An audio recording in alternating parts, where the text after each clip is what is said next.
Bench mark set చేసేలా AP అభివృద్ధి చెందాలి. జిల్లా కలెక్టర్ల కాన్ఫరెన్స్లో చంద్రబాబు దిశానిర్దేశం.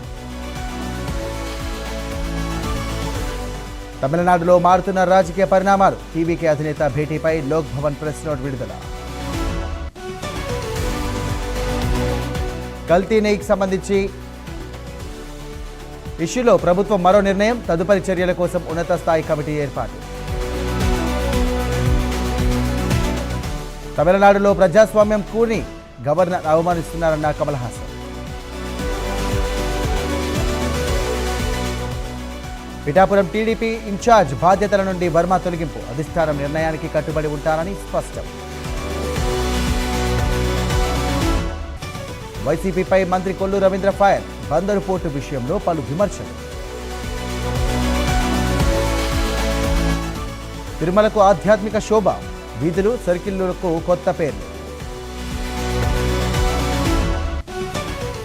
సాధారణ ట్రాఫిక్లోనే సీఎం రేవంత్ రెడ్డి కాన్వాయ్. శంషాబాద్ నుండి నివాసం వరకు పయనించిన సీఎం.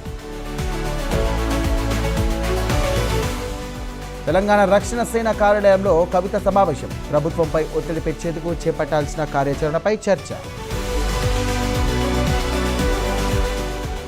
కరీంనగర్ జిల్లా కేంద్రంలో ఉద్రిక్త వాతావరణం.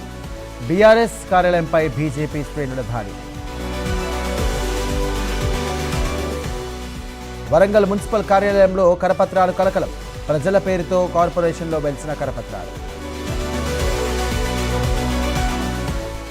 వికారాబాద్ జిల్లా పరిగిలో యువకుడు కత్తితో హల్చల్. వెంకటేష్ను చంపుతానంటూ యువకుడు కత్తితో బెదిరింపు. మంచిర్యాల జిల్లా చిర్రకుంటలో అగ్ని ప్రమాదం. సింగరేణి రిటైర్డ్ కార్మికుడి ఇంట్లో పేరిన సిలిండర్. హయత్ నగర్లో భారీగా రేషన్ బియ్యం పట్టివేత. మహారాష్ట్రకు తరలిస్తుండగా పట్టుకున్న పోలీసులు. భద్రాచలంలో ఏసీబీకి చిక్కిన అటవీ శాఖ అధికారులు. కాంట్రాక్టర్ వద్ద 10 లక్షల రూపాయల లంచం డిమాండ్.